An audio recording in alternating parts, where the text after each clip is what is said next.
দলের তরফে এখনো আনুষ্ঠানিকভাবে নাম ঘোষণা না হলেও দক্ষিণ মালদা লোকসভা আসনে এবারের সম্ভাব্য কংগ্রেস প্রার্থী হিসেবে নাম উঠে এসেছে সুজাপুরের প্রাক্তন বিধায়ক ঈশা খান চৌধুরীর। তাই বৃহস্পতিবার তার সমর্থনে রণকৌশল ও প্রস্তুতি সভার আয়োজন করলেন কালিয়াচক ৩ নম্বর ব্লক কংগ্রেস নেতৃত্ব। এদিন এই সভা অনুষ্ঠিত হয় বৈষ্ণবনগর প্রমোদ ভবনে। উপস্থিত ছিলেন জেলা কংগ্রেসের সহসভাপতি ঈশা খান চৌধুরী, জেলা কংগ্রেস নেতা মুক্তাকিন আলম, কালিয়াচক ৩ নম্বর ব্লক কংগ্রেস সভাপতি আজিজুল হক সহ আরো অনেকেই। এদিন তারা সকলে মিলে আসন্ন লোকসভা নির্বাচনে দক্ষিণ মালদা লোকসভা আসনে কংগ্রেস প্রার্থী ঈশা খানের সমর্থনে দলের রণকৌশল নিয়ে এক প্রস্ত আলাপ আলোচনা করেন এবং দলীয় নেতাকর্মীদের প্রয়োজনীয় নির্দেশ দেন বলে জানা গেছে। আজকে একটা সভা হয়েছে কারণ আগামী কয়েকদিনের মধ্যে আমাদের লোকসভা ইলেকশন, তার জন্য আমরা আমাদের সংগঠনটা কি করে মজবুত করতে পারি বৈষ্ণবনগরের এবং আমাদের মালদার সংগঠন কি করে মজবুত করতে পারি, এগুলো সমস্ত ব্লকে আমরা মিটিং আরম্ভ করব কয়েকদিনের মধ্যে। শুরু হয়েছে আমাদের কালিয়াচক ৩ নম্বর ব্লকে বৈষ্ণবনগর। অনেক লোক এসছেন, আমরা খুব খুশি। পুরাতন মালদা পৌরসভা সংলগ্ন পুকুর সংস্কার ও সৌন্দর্যায়নের কাজে শুভ শিলান্যাস হয়ে গেল বৃহস্পতিবার। এদিন অমৃত প্রকল্পের অধীনে পুরাতন মালদা পৌরসভার পক্ষ থেকে এই কাজের শিলান্যাস করা হয়। ফলক উন্মোচন করে আনুষ্ঠানিক শিলান্যাস করেন পৌরসভার চেয়ারম্যান কার্তিক ঘোষ।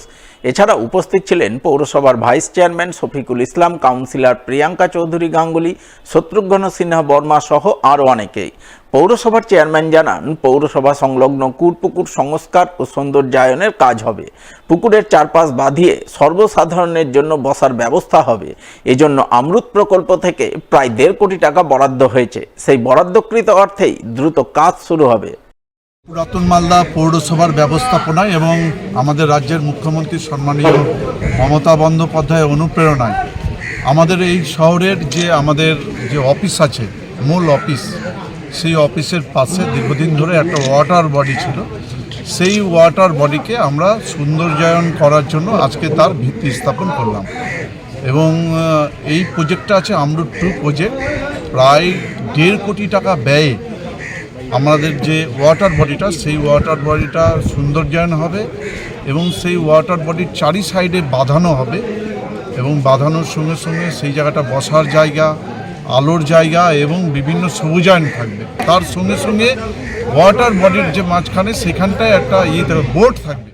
অন্যদিকে এদিনই পথশ্রী প্রকল্পের অধীনে রাস্তার কাজের শিলান্যাসের ছবি চোখে পড়ে পুরাতন মালদা ব্লকের শাহপুর অঞ্চলের মাধাইপুর এলাকায়।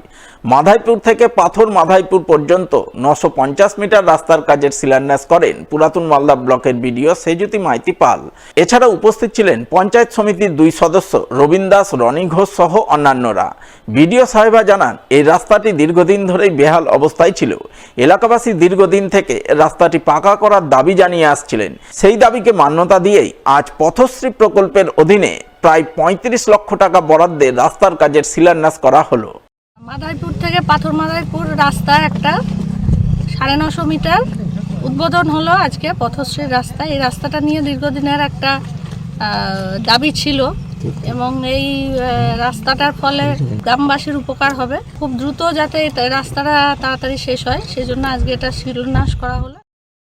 অন্যদিকে এদিনই চাঁচল 2 নম্বর ব্লকের খেমপুর অঞ্চলে দুটি রাস্তার কাজের শিলান্যাস হয়। আনুষ্ঠানিক শিলান্যাস করেন মালতীপুরের বিধায়ক আব্দুর রহিম বক্সী। এছাড়া উপস্থিত ছিলেন চাঁচল 2 নম্বর পঞ্চায়েত সমিতির সভাপতি বাদল সাহা, জেলা পরিষদ সদস্য শিউলি বেগম সহ অন্যান্যরা। বিধায়ক রহিম বক্সী জানান, দুটি রাস্তা মিলিয়ে প্রায় 2 কিলোমিটার রাস্তা তৈরি হচ্ছে। রাস্তা দুটি তৈরির জন্য পথশ্রী প্রকল্পে প্রায় 77 লক্ষ টাকা বরাদ্দ হয়েছে। সেই বরাদ্দ অর্থে দ্রুত রাস্তার কাজ শুরু হবে, তাই এলাকার মানুষ ভীষণ আনন্দিত।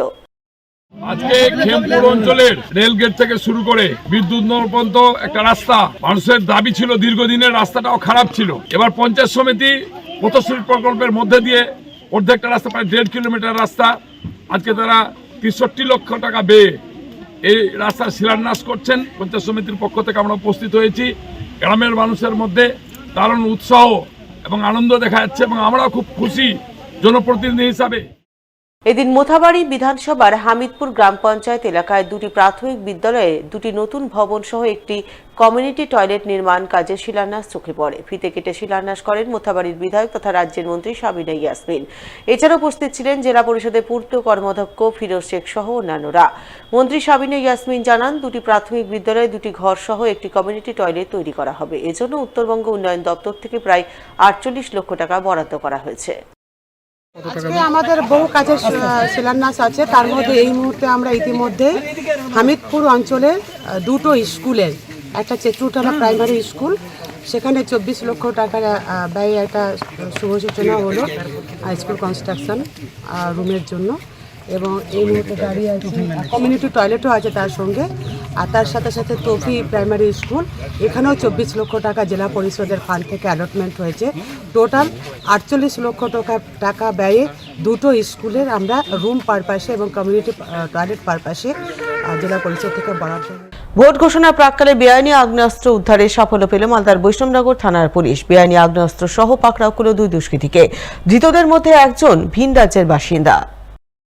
পুলিশ সূত্রে জানা গেছে, ধৃত দুষ্কৃতীদের নাম আব্দুল রুহুল আনসারি, বয়স 29 বছর, বাড়ি ইংরেজ বাজারের সাট্টারি এলাকায়, এবং অপর দুষ্কৃতীর নাম মোহাম্মদ আব্দুল কালাম, বয়স 46 বছর, তার বাড়ি ঝাড়খণ্ড রাজ্যের সাহেবগঞ্জ জেলার তালঝাড়ি এলাকায়। বুধবার গভীর রাতে তারা বৈষ্ণবনগর থানার দারিয়াপুর ভাদুটলা এলাকায় সন্দেহজনকভাবে ঘোরাঘুরি করছিল।